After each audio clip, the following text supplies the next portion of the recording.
Hi friends, কেমন আছো তোমরা? আশা করছি ভালোই আছো। আমি ভালো আছি। আগের এক ভিডিওতে তোমাদের বলেছিলাম যে আমি এখানে আসার পরে শ্বশুরমশাই আর একটা কেস করেছেন। শ্বশুরমশাই এসে জিনিসপত্র নিয়ে চলে গেছে, কিছু যা দরকারি জিনিসপত্র ছিল নিয়ে গেছে। আর উনি আবার 22 তারিখে আমি এখানে এসেছি, তো 26 তারিখে উনি আবার একটা কেস করেছেন। এই বাড়ির আশেপাশে ওনারা রয়েছেন, তো ওনারা সবই দেখছেন, সবই শুনছেন আশেপাশে বন্ধু বান্ধবদের কাছ থেকে ফোনের মারফত সব কিছু জেনে শুনে ওনারা ওনাদের মতন যা অ্যাকশন নেওয়ার ওনারা করছেন। বলেছিলাম যে কেসটা করেছে, কেসটা কিন্তু যে কোনো বন্ধুরা তোমরা জানো, যে কোনো কেসের সমন কিন্তু কোর্ট থেকে বাড়িতে পাঠানো হয়, সেই অ্যাড্রেসে পাঠানো হয়, তারপরে সেই কেসটা চালু হয়। তো আমি যখন ইন্দোরে ছিলাম, ইন্দোরে থাকতেও আমার হাজব্যান্ড এখানে এসে কেস করেছে। আর আমার কাছ থেকে হোয়াটসঅ্যাপে ওখানকার অ্যাড্রেস নিয়ে, যাতে পারফেক্ট মানে অ্যাড্রেসটা পায়, ঠিকঠাকভাবে অ্যাড্রেসে আমার হাতে পৌঁছে যায়, তখন হোয়াটসঅ্যাপে আমি জানতাম না, আমাকে তো বলেনি, আমাকে ইলেকট্রিক বিলের আমি ওখানে আমার যেখানে ভাড়া থাকতাম যে বাড়িতে আমাকে পাঠাতে বলেছিল। তো তখন আমি ইলেকট্রিক বিল পাঠিয়েছিলাম, তো সেই অ্যাড্রেসে থেকে কেস করে আমার নামে সমন পাঠায়। তো সমনটা আমার কাছে গিয়েছিল, তারপরে আমি জানতে পারি কেস করেছে। তখন আমি হাওড়া কোর্টে এসে হাজির হই। যেদিনে আমাকে ওখানে অ্যাপিয়ার হতে বলা হয়েছিল, এখানে হাজির হতে বলা হয়েছিল, আমি সেদিনই হাজির হয়েছিলাম। তো এইবারে সেই যে কেসটা, সেই কেসটা এতদিন চললো 2024 অবধি, 18 থেকে 24 চলার পর তার রায় বেরোলো। রায়টা অবশ্যই কোর্ট মানে শ্বশুরমশাইয়ের পক্ষে দেননি, আমার পক্ষে দিয়েছেন। কারণ উনি চেয়েছিলেন যেখানে বউ থাকবে না, ছেলে বা ছেলের বউ থাকবে না, ছেলে আসতো যেত, ছেলে নর্মালি এখানে সব কিছু করতো, ছেলে আর বাবা তো গট আপ কেস বন্ধুরা বলেওছি আগে অনেকবার।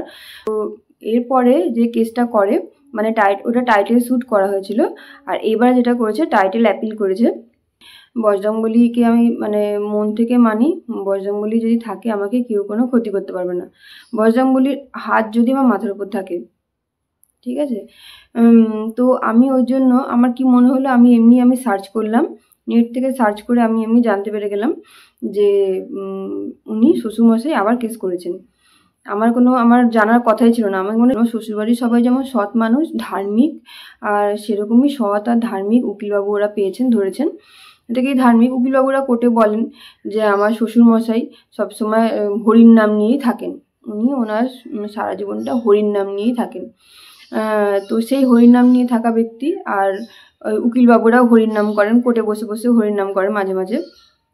তো যাই হোক, তো এরা হচ্ছে কোনো মানে মানুষের মানে গর্ভ থেকে জন্ম হয়নি মানুষ, এরা হচ্ছে ডাইরেক্ট মানে এরা হচ্ছে ধর্মপুত্র। হ্যাঁ, তো ধর্মের সন্তান, এরা ধর্মপুত্র। তো সেই ধর্মপুত্র উকিলবাবু আর কি ওনাদের প্ল্যান, ওদের এই বুদ্ধিটা দিয়েছিলেন যে সমনটা না গেলে, আমি যদি না জানতে পারি, আমার ডেট ছিল বন্ধু, তো আগের ভিডিওতে আমি দেখেছিলাম ডেটটা, ফার্স্ট ডেটটা ছিল 10ই ডিসেম্বর, ঠিক আছে। তো আজকে 25 তারিখ, তো আমি 10 তারিখে যে ডেটটা ছিল সেই ডেটে আমি যদি অ্যাপিয়ার না হতে পারতাম, তাহলে কিন্তু এক্সপার্টি অর্ডার ওরা বের করে নিতে পারতো। তাই বলছি, প্রত্যেকটা কেসে, প্রত্যেকটা মুহূর্তে, প্রত্যেকটা ডেটে মানে একটার পর একটা কি করে চিটিংবাজি করতে হয়, সেটা মানে এই ধর্মপুত্রদের দেখেই মানে জানতে হয় মানুষকে। তাই আমি তোমাদের বলছি, তো সবসময় যে ধর্মপুত্রদের হাতে ছেড়ে দিয়েই কোর্ট মানে কেস ছেড়ে দিয়ে তোমরা নিশ্চিন্ত হয়ে হাত গুটিয়ে বসে থাকবে না, কারণ ওনারা হচ্ছে ধর্মপুত্র। ওনাদের সবাই না, আমি ওই ডেটে অ্যাপিয়ার হয়ে গেছিলাম। তখন আমি অন্য ওখানে সিভিলের যে লয়ার আশেপাশে যারা ছিলেন তাদেরকে আমি জিজ্ঞাসা করেছি। ওনারা বললেন যে তুমি যদি আজকে না আসতে তাহলে কিন্তু এক্সপার্টি অর্ডার হয়ে যেত, আজকে কিন্তু তোমাকে অ্যাপিয়ার হতেই হবে। আমি সমন পাইনি, আমার নামে যে কেস হয়েছে আমি জানি না, সমন পাইনি, কিন্তু সমনটাকে ওরা আটকে দিয়েছিল, সমনটা যেন আমার কাছে না যায়।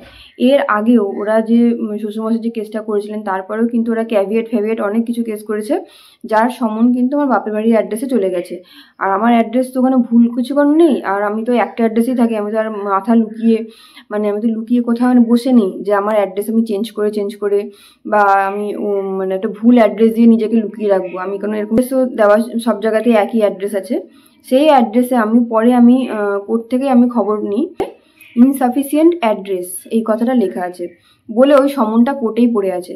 ওইটা কিন্তু মানে ফিরে এসছে আমার বাড়ির থেকে, যেন ওই সমনটা ফিরে এসছে, আমি ওটা রিসিভ করতে পারিনি, ওটাতে কোনো অ্যাড্রেস ভুল আছে, ইচ্ছা করে ভুল অ্যাড্রেস দিয়ে তো সমনটাকে ওইভাবে আটকে রেখেছে নিজেদের কাছে, যাতে আমি যেন ওটা ওই দিনকে না উপস্থিত হতে পারি। তো এইটাই বলার ছিল। যে আর একটা খুশির খবর, নিউ ইয়ারে আমার শাশুমা যদি দেখে বা কেউ যদি দেখে, শ্বশুরবাড়ির লোক জানতে পারবেন যে এখানে যে রাস্তাটার যে অবস্থা ছিল, মানে যে এখানে ঢোকার রাস্তাটা কিন্তু নতুন হচ্ছে। তো শাশুমা, এখনও যদি আপনি বসে থাকেন তাহলে কিন্তু নতুন রাস্তায় আমি প্রথম হাঁটতে আরম্ভ করে দেবো। তো আপনারা বসে বসে দেখতেই থাকুন, আমি ভিডিওতে দেখাচ্ছি রাস্তাটা যে হচ্ছে। তো আপনারা এটা দেখে নিন রাস্তাটা। তো এই যে বন্ধুরা, এখানে বালি দেখতে পাচ্ছ, বালি দিয়ে তার উপর ইট পাতা হয়েছে। রাস্তার অবস্থা খুবই খারাপ ছিল, মানে সাইকেল তো দূরে থাক, ভালোভাবে হাঁটাও যেত না।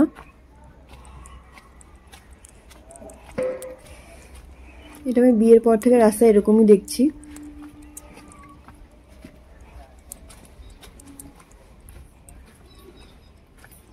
জল বের করার জায়গা করা হয়েছে পাইপ দিয়ে।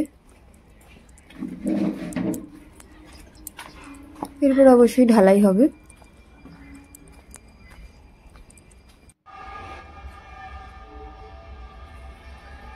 তবে এই জানলার পাশেই এটা করেছে জল বের করার জায়গা।